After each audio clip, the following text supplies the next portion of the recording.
So the first year in business, we did 500,000. So we're on track to do 2.5 million this year. You don't just pick a book and tell a kid, like, hey, read this. That's like the quickest way to get a kid to hate reading. It's a tough time.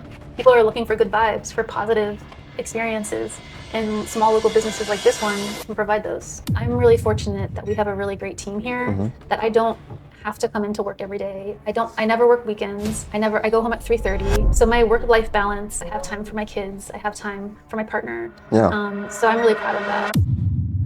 So today we are outside of Old Town Books. This is a bookstore here in Alexandria, Virginia. We're going to be talking to Allie. She actually went ahead and started her own bookstore from her love of books, love of reading, love of learning, and she really wanted to be able to share that with the kids and the parents in this community. So let's go inside and talk to Allie.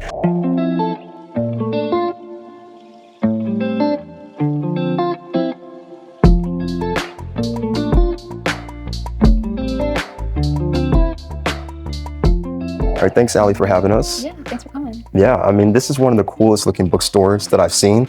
A lot of times with bookstores is, I don't see them add a lot of personality to the bookstores, right? It'll have great like books, autobiographies, fictional, non-fictional, but the character and the personality is not there, right? So before we even talk about your story, who set up this place? Like, did you think of the design or how did you put this place together? Yeah, so it doesn't hurt that this is a 1840s building, so it's got a lot of character. It's a really old building, it's beautiful, it's historic. It's in historic Old Town Alexandria, which has a lot of personality already. And then on the interior, I designed all of it. So we have custom millwork, custom bookshelves, beautiful lighting. We've got murals, we've got this awesome tree. Yeah. And like you said, I think it just adds a lot of personality to the space. Yeah.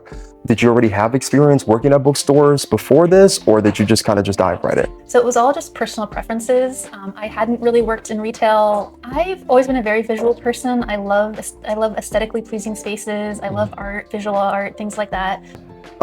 It's a really nice location. Did you have to paint the outside a little bit and put it together? It was all like that. Already well put together? Yeah, so it used to be, before it was a bookstore, it was a retail store, but before that it was a bank, before that it was an oyster house. So it's just a really cool building because it's been around since the 1840s. 8 to 9 years in, how long is your lease left? And are you gonna obviously extend after that, right? So I'm really fortunate. My landlord is my dad.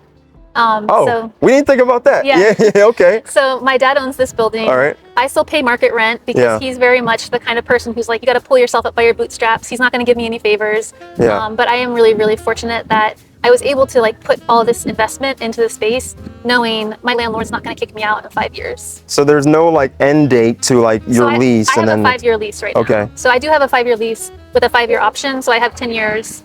But yeah, it's all family run, family business.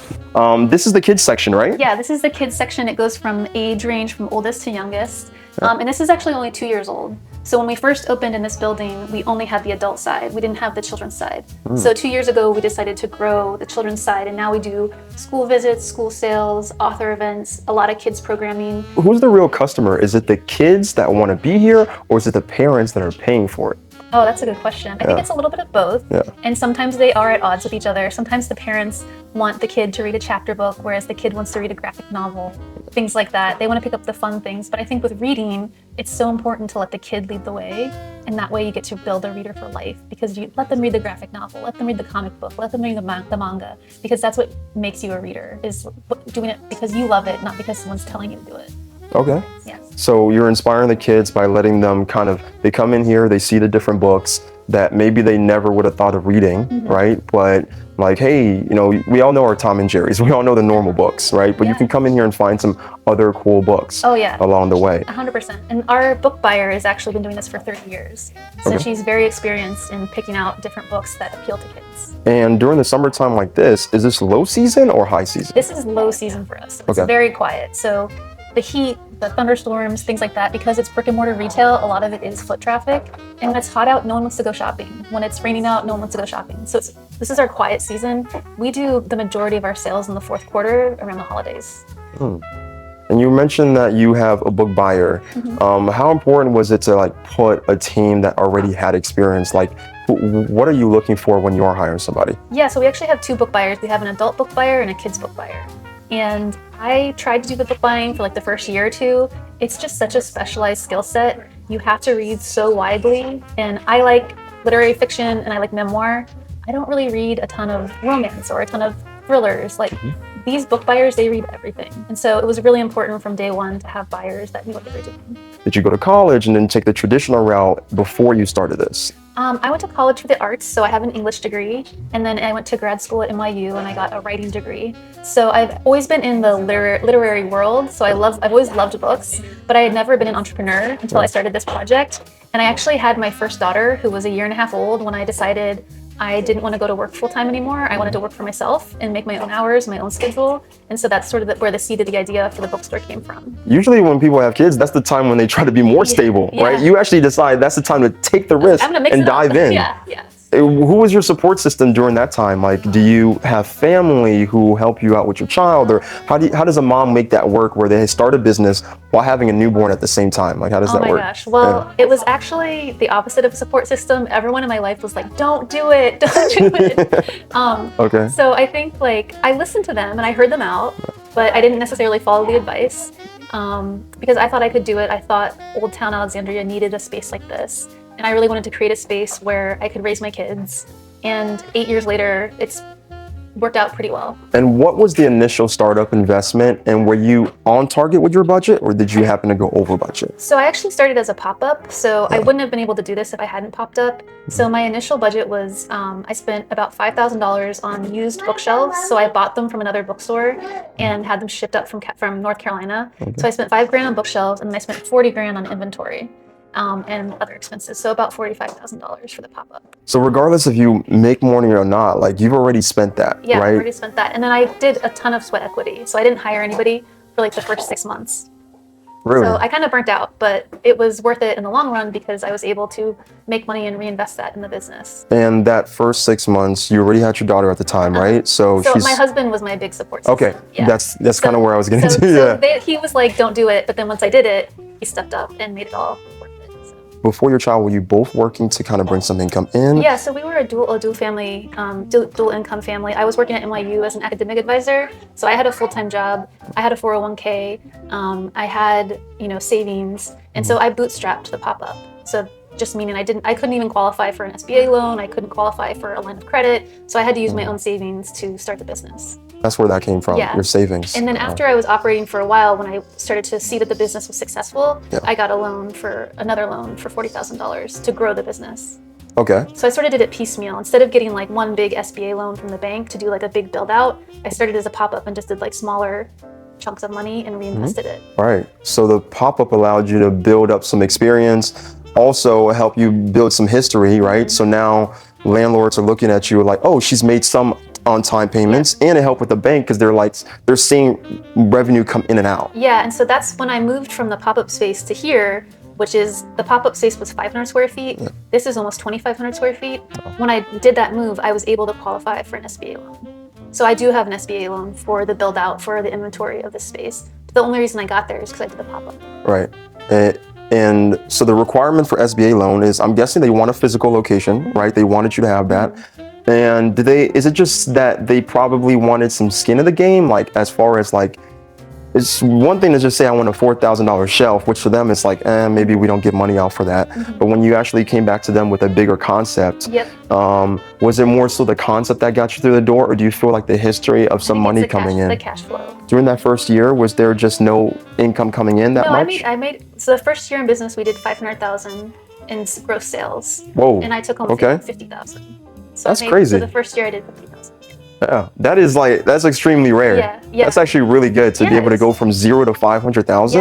Yeah, in a little 500 square foot space. Wow. Yeah. It was just word of mouth that got you there, or were you really good with social media? I love social media. I love telling the story of the business. I think also it was at the right time. Now there's 3 bookstores in town. Then there was nothing. And I think people were ready for the space. We also do, since we've opened, we've done more than 800 events.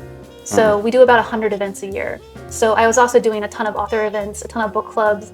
activations to get people in the space. So that was really important too. And which venture at this point is more profitable for you? Is it the adult side or the It's kids still side? the adult side. Yeah. Okay. Yeah. The kid side does great. Yeah. The adult side is the real is performs a little bit more. Some businesses do take a loss for the sake of bringing people in so that another part of the business makes more, right? Yeah. And I'm not necessarily saying you're taking a loss on this side, but I can imagine how kids being excited to come here, constantly reminding their parents, let's go, let's go. Yeah. You know, they come in, parents got to do something. They're probably looking at their own books and then they're purchasing that. Do you think that's what's happening as well? I think that's what's happening. I think for me too, it's also like a values thing. Yeah. Like I want there to be a children's bookstore in town, and it's we're not just like making widgets. Like we're selling books. We're bringing literature to children. We're raising readers. So for me, it's like a values thing. It's like also part of like my mission of the store. And sort of like my life's work, you know, like it matters to me that kids read. And so doing this, expanding the store to have children's books, it's, you know, really important to me. Okay. Yeah. And since you've been in business 7 years at this point? 8 years in 8 years. in November. Because it's 2018, right? How has the dynamic between you and your husband at this point? Is this business on the forefront? Like, hey, we're in a partnership on this business. Does it surround? Is this? Because from the people I've talked to, business is kind of hard to walk away at the end of the day and then not talk about business. I think that's definitely true. It's like a small business becomes your life. But I'm really fortunate that we have a really great team here. That I don't have to come into work every day. I never work weekends. I go home at 3:30. So my work-life balance, it's been a journey getting there. Yeah. But my work-life balance is such that I have time for other projects. I have time for my kids. I have time for my partner. Yeah. So I'm really proud of that. I think that there's a lot of ways to define success, and you know, the bottom line is one of them, but also your quality of life running a business is another huge way to measure success. And for me, I feel like I've reached that point. So. Now, in this bookstore, how much do you take in consideration, like, hey, what's selling the best versus what did kids just want to see? We have a ton of Marvel stuff. We have a ton of things that are like eye candy for kids that they want. Like we have, you know, Louis books and you know, things like that. But then we also have books. It's sort of like a little bit of a Trojan horse. Like here's the book that you want to read, and then here's the book that we think actually is like more of a chapter book or has more depth or more character development, and kind of like leading them the way, like getting them through the door with the fun stuff, and then letting them discover the more advanced books as they grow and become readers. And as a business, solely a business, do you stack your books based on, hey, our best selling books, we're going to make it eye level for the kids to see so that they can easily grab it? Is any of that in your consideration when you lay things out? So what we see here, these are called shelf talkers, and these are all books that all of our booksellers have read and vetted and have said are amazing books. So they have like descriptions of them, they have like recommendations and things like that. And so that's a little bit of both, to answer your question. It's meant to drive sales, so we have like more quantity of those books. But they're also books that we believe are high quality, great books. So we order deeper because we want them to sell more. Because the saying in book selling is stack it high, watch it fly. So stacks of books tend to move better than single books. So never empty. So never empty. Face outs tends to sell better than spine out because you can see the cover, things like that. So there's all sorts of little retail tricks and things that go into it. But from a development standpoint, I would imagine nonfiction is better for development, or am I wrong on that? No, I think reading is reading. I think nonfiction versus fiction, it just really depends on what that kid wants. I think what matters is like if your kid wants a book about insects, get them an encyclopedia of insects, get them a picture book about insects. Whatever their interest is, just follow the way, follow the kid. And that's how you would start, is first asking your kid, hey, what are you interested in? And then lead them from there, rather than you don't just pick a book and tell a kid, like, hey, read this. That's like the quickest way to get a kid to hate reading, is making them, you know, picking something and saying you have to read this because you want it to be something that they care about and that they value.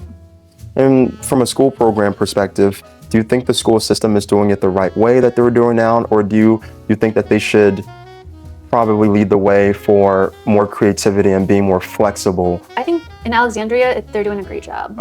So they're also bringing authors to school, which is really important because kids getting to meet an author is just like, it can be life-changing for them because there's characters in a book that they loved and that they never existed before, and then they get to meet these characters that they connect to that maybe they see themselves in, and then they get to meet the author of that book. It's just like, it can be life-changing for the kid. And how much are you like involved with the community as a whole? We do a ton of community programming. So we have a free story time every Saturday. We have author events. Busier times? Is Christmas a big time, or? Christmas is like, we do like half of our sales in the last quarter of the Whoa, year. okay. Yeah, so it's twice as busy during the Christmas season, which for us is like the last like 4 months. So like September through December is really busy. And do you increase your hours during that time, or? We keep our hours the same, but we increase the staff. I'm so grateful because I have a general manager, so Okay. she gets burnt out during Christmas. I thankfully don't have to. And it's sort of like that. Have you seen on Instagram like those jokes where it's like you're the manager, you're the owner, and like a customer comes in, they're like, I want to talk to the manager, and then the owner goes and gets the manager and is like, they want to talk to you. Oh, like that's me and Kate. Like Kate's the boss. Kate's the boss, and I just help Kate out when she needs it. So thankfully the business is strong enough that I can step back and let the team really shine. And we've got the best team. So. And how do you empower her to take ownership in a way of that? Is it through an incentive program, or is it just that she was here from the beginning and really invested in it at this point? I've only actually had a general manager for 3 years. Okay. So it took like 5 years of me being more hands-on. So the last 3 years I've had a GM and she's taken over everything. And I think getting people involved, you know, the saying like hire for attitude, not aptitude. Like a lot of people can do the job. Not everybody has the right attitude. And Kate just has a great, like she just is the best person to work with, best attitude, like really good outlook, really cares, loves books, loves reading. And I think like finding people who share those values is what kind of keeps it going. So we actually got a really cool opportunity here to talk to one of the employees that's working here. So let's come in and talk to her. So, hey, how are you? Hey, good. How are you? Good, I'm Frank. I'm Lane. Nice to meet you. Lane, yeah, thanks for talking to us. Of course. I know she was over here working peacefully, and I interrupted her and tried to see, you cool with being in the video? And she's like, yeah, so thank you so much. Yeah, of course. Happy to help. You mentioned you were a supervisor here, right? Now, did you start here at that position? Or? So when I first started, we had a pretty small staff and there weren't any supervisors. We just had one manager. She left and then Kate became our GM. And eventually, as we hired more people, I stepped into a supervisor position. Okay. And did you start working here because you always had a love for books? Like what kind of gauge your interest to want to work here? Yeah, so I've always loved reading. I was working a full-time job as a government contractor, went back to school for a master's degree and wanted to step into a role that just put me away from the desk for a bit, let me do something that I loved, and Allie was hiring, so I came to the bookstore. Nice. And is a lot of your work, is it more behind the scenes or do you interact with the customers a good bit? I do a mix. Okay. So a lot of the times I'll be back here receiving all of our inventory, making sure everything is organized, stuff is ready to go out on displays. And then I try to keep a couple book selling shifts a week because I really like talking to the customers and just being able to, you know. Now with Allie, she mentioned she's like really stable as far as like you guys picking up the slack so that way she can be with her family on the weekends, leave here by 3. We don't see that a lot, right? Usually a owner has to be here a whole lot of hours or things don't get done. Like, so how do you feel like the systems were able to be efficient enough for her to be able to trust you guys? Do you feel like it's a really tight knit, systems are really good? Like, how does it work out to where you're able to manage this for her? Yeah, so we stay in regular communication. I mean, that's why stuff like Slack is so important, right? Okay. Because there's lots that we can handle that we don't need her to weigh in on, but we always know we can reach her if we need to, when we need to. That makes a huge difference. But I do think being open for 5 years now and growing the way that we have, it is just given her the opportunity to grow her staff such that it doesn't have to be on one person anymore. Yeah. You know, Kate and I have been around for a while. There's a lot of institutional knowledge that is built up there. And she gives us a lot of trust to just kind of take it and run with it and do what feels best. What makes you want to take ownership in what you do? Is it just that you just like the people so much and since you're invested in that, you decided to put in your full effort? Or is it the business? What makes you want to really like kill it at the job? It's a mix. Yeah. It's stuff that we're passionate about, you know, like we hire a staff that loves books first and foremost because you have to really care about the thing that you're selling. And we want to make sure that we're helping our community to be readers as well. So plugging in, like I said, you get to know your regulars. You get to know like the people who come in every Monday to pick up their stuff and have those conversations with them. Yeah. And the more you build those relationships, the more important it is to do right by them. So you want to make sure that you have the right book in stock for Ralph, because you know he's coming Monday morning to pick up his next mystery read. And you want to make sure that you've got the new sci-fi set aside for Chris when he comes in on Saturdays. And all of those things, as you build those relationships, it feels not just like doing a business, but doing things for the people that you care about. And it just happens to also pay rent. So since this is summertime, it's the slower period, right? How does your workload and the amount of work and stress that you have in the summertime versus like a busy November, December? Is it a lot more work? Yeah, so this is about a day and a half of our deliveries. Oh, okay. There's probably 55 boxes in here. Yeah. In Christmas time, we'll expect maybe 55, 60 boxes every single day. And Every so day. it fills up to this level Yeah. versus during summertime. Like I was able to leave some stuff from yesterday and come back to it today because the room wasn't going to be too full. Okay. So it gives us a little more flexibility, a little more downtime, but it gets very claustrophobic in here at Christmas. I could trying see. to manage enough inventory Yeah. to bring in as much as we're selling. Yeah, I can see it's like an elf shop. Exactly. Like you grab something, you put the presents together, and then send it out. Exactly. Yeah, Kate Santa Claus. Send it out to Kate. Basically, that's the setup. Okay, so what are you doing here today? Like, what's the system like process? Yeah, so we get deliveries from every major publisher and then a couple different suppliers.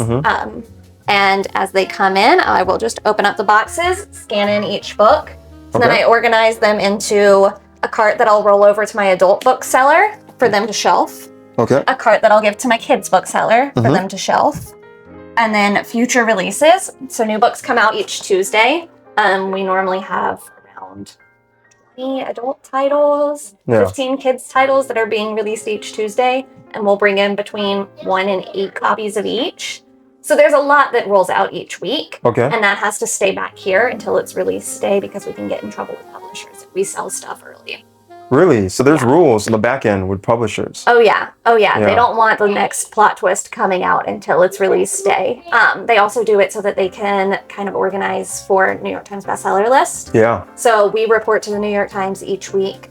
They don't want their new release numbers coming in a week early. They want them all concentrated on that release week Oh, because that improves the author's chances of being a New York Times bestselling author. right. So right. all of it is very structured. We have to keep very organized on this side to make sure that we are following by the guidelines and supporting the authors. And then I guess last question, like what's the most like stressful part of your job, you would say? Oh, Yeah. tough question. Part of why I love this job is because it is less stress. Oh, okay. Yeah. Okay. Yeah. I mean, it's always like you want to do right by your authors when you're hosting events. I think that's kind of where I get more worried is when we're putting on events, we want to make sure that we are making those authors happy and giving them the best chance at success for those events as possible. Yeah. But it is a pretty low stress job. Okay. It's a much lighter lift than the government contracting that I was doing Yeah, before, you yeah. know? So it brings a lot of joy. From that $500,000 in revenue back when you started, where are the revenues at now? So we're on track to do 2.5 million this year. Wow. Yeah. So That's the amazing. Kids Yeah. bookstore will do about 800,000 this year, but combined 2.5. And would you say what's the square footage of the space, and what is actually your monthly, expenditure for something like this as far as rent? Our rent is $6,500. Okay. That's our biggest expense. Yeah. And then we have like all the little things like utilities, the G Suite, Canva, like everything, all the little stuff, internet, that all adds up. And then we have our other biggest expense. Oh, actually, our number one expense is payroll. Yeah. So we spend about, I guess, like, how much do I spend on payroll? Like 25,000 a month on payroll. 25? Yeah. Okay. And are you able to keep it? That is under 30%, right? So Yeah, you're yeah. still able to keep Yeah. your labor costs under there, Yeah. right?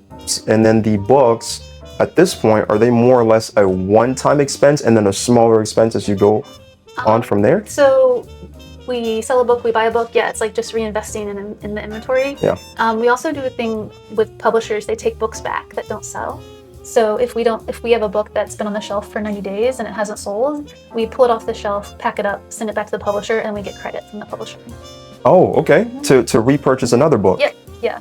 Yeah, because I was thinking, are books actually assets? Oh, Would you list them as an 100%. asset? Yeah. So if you buy it for $5, but I'm just saying a random number, you just find out, oh man, 6 months later, that book is still there. Yeah. You can send it back to him 6 months later? If it's not paying its rent, it goes home. Okay, it goes back home to him. And is it based on condition of the book as well? Yeah, it still has to be in good condition. Yeah. And we have to pay return freight. So we get free freight when they ship them here. Yeah. If we meet certain minimums, but we pay the freight to send books back, but then we get the credit for the book on our publisher accounts. So we have credit terms of like 60 or 90 days with all these different publishers, and that's how we buy all of our inventory. Yeah. In an industry like this, a lot of people would describe it as some people would describe it as a more like fleeting industry, right? With the Amazons taking over everything. When you invested in this, did you have that in mind, that it's an industry that's not necessarily going up? It's kind of going backwards? Yeah, so the book sales are going up actually. Bookstores, there are more bookstores opening than there are bookstores closing. So there's kind of been a renaissance of independent bookstores. Not just in the sense of like traditional retail shops, but in the sense of like third places. So have you heard of the term third place? No. Like a coffee shop is, so you've got home, you've got work, and you've got a third place. The third place is your favorite local bookstore where you go for a book club, or your favorite local cafe. Yeah. And actually, it's, businesses like this are doing a little bit better because people are actually realizing, yeah, I can buy it on Amazon, but I can't go hang out at Amazon. I can't, I can't go see an author event at Amazon. I can't be part of my community online in those ways. And so people are starting to find value again in in-person, brick and mortar community spaces like this. Wow. And after COVID, I was assuming that people are going to be less social and go out less, but you're saying that's actually a resurgence of people want to be around other people? I think so, yeah. I think people also want like positive social interactions. And the thing about like book club, for example, is it's like a structured social interaction. So you can go and not know anybody, but you have something to talk about. Guaranteed to show up, there's gonna be other people there, things like that.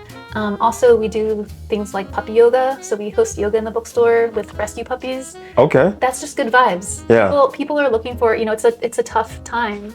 People are looking for good vibes, for positive experiences, and small local businesses like this one can provide those. So, you're actually in a really good area. Yeah, it's an awesome area. Of Alexandria. Over time, have you been able to make friends with people, other business owners around here? Yeah, so Old Town is kind of known for its independent business community. Tons of local boutiques, small businesses, and actually a lot of them are women-owned. So I've got a lot of friends who own like the local yarn shop or restaurants, things like that. Okay. And you feel like even though you have support from your family, have you been able to take advice from other business owners and implement it? Like 1,000,000%. Like I have like multiple business mentors, and I think that's the most important thing is like when you're starting out and you don't know anything, like you need to talk to those people who've been there. Like you need to talk to people who have more years under their belt and more experience. And when I first opened, I met all sorts of people who gave me advice, and you don't necessarily listen to all of the advice, but it's great to just hear it out. Okay. Yeah, I believe the same thing. Like when I got started, actually the advice I got was YouTubers online. So doing the exact same industry, right? But what do you see as like your future within this business or other ventures? So I'm a serial entrepreneur. I've like accepted that about myself. So I'm actually starting a new business this year. It's called Fabled Ice Cream, and it's like a storytelling inspired ice cream business. So I make small batch premium ice cream, and people can order it online and then pick it up at the bookstore. And this is kind of sounding random, why would you do ice cream out of anything? So I feel like books and ice cream are at the intersection of things that make people happy. And as a business owner and as like a person, I just like love making people happy. And they're both just like good for your spirit, good for, positive, like they're things that I want to see in my community. So I'm looking at a space right now for a brick and mortar for the ice cream shop. And it's like 2 blocks from my house. And it's like, and I was just like, I think this neighborhood needs an ice cream shop. And that's kind of how the idea started. And because you have the location already, right, with your bookstore, you save money because you're not paying extra money on rent and everything like that. So I have my commercial kitchen where we make the ice cream, so I do have to pay rent there. But startup cost-wise, it really wasn't too bad. I did a fundraising round on Honeycomb Credit. So Honeycomb Credit is awesome. It's like community-based lending, so it's not Kickstarter, but it's where you can get investment from your community. So I took a loan basically from my community to start the ice cream business, and then I've been paying it back. slowly over time, huh? Yeah. And what does that startup cost look It like? was $30,000. So with the ice cream store, do you believe that at least temporarily, we talked about work-life balance. Yeah. Will your hours increase between those two things, or? I think I'll stop working at the bookstore. As like I'm already hands off at the bookstore, so Yeah. my goal is to just have one project at a time. Okay. So it's going to be the ice cream project, and I think as it's getting started up, it'll be busy. But like for example, this week I was in the kitchen on Monday and Tuesday, coming into the bookstore Thursday, Wednesday and Thursday. Yeah. Doing some family stuff on Friday. It's all kind of works out. Yeah, I don't understand how you stay so efficient. That's amazing. Well, that's the secret. Is it's Yeah. not just me. It's a lot of other people. Yeah, and you're not a helicopter manager, huh? No, I'm not. I'm not a helicopter. I think that's a big lesson in small business life is learning to find people that you trust and learning to let go and really empower them. Between the bookstore, the ice cream shop, we mentioned that you're probably not going to see a steady growth in revenue anymore from the bookstore. Not as much as before. Is it more so you just want to stay consistent with your bookstore and slowly increase the ice cream? Yeah, that's the goal. The ice cream is the new startup, so it's interesting to see how it can scale. Again, like I am in it for the passion, so I'm not necessarily looking to grow into like 5 locations or anything. You know, like I want to have a nice, fun lifestyle business. So I'm hoping to at least make it sustainable this first year and make everything back that I've invested. And retirement wise, some people I've talked to are like, oh, I want to work forever. What's your goals or your views when it comes to that? Do you see yourself at some point 10, 20 years from now saying, hey, I want this thing to be passive income at some point and just, you know, be with my family? Yeah, I think when I first opened the store, my goal was to have the bookstore be like a cornerstone of the community and have it be there for 50 years. Like I wanted it to feel like branding wise that it had always been there and that it would always be there. So sustainability is really important to me. And then as far as like my plans for retirement, my 9-year-old daughter, she's like, Mom, that's going to be my bookstore. Like Whoa, she's all in. She's already working here. So she already works here on Saturdays. I have to observe her and help her, but she's out there labeling things. She's shelving books. So it's hopefully going to be a family business for years to come. Well, thank you so much for inviting us to the store. Yeah, thanks for coming. Yeah, you seem like you have a lot of cool things going on here, and I wish you guys the best. I mean, a lot of moms are going to look at this and hopefully get inspired to And they should reach out to me if they want to talk about starting a small business. So. Yeah, what's your Instagram? It's at Old Town Books. At Old Town Books? Yeah. Can always DM you? Yeah, absolutely. Okay, awesome. Thank you. Thank you. Appreciate it.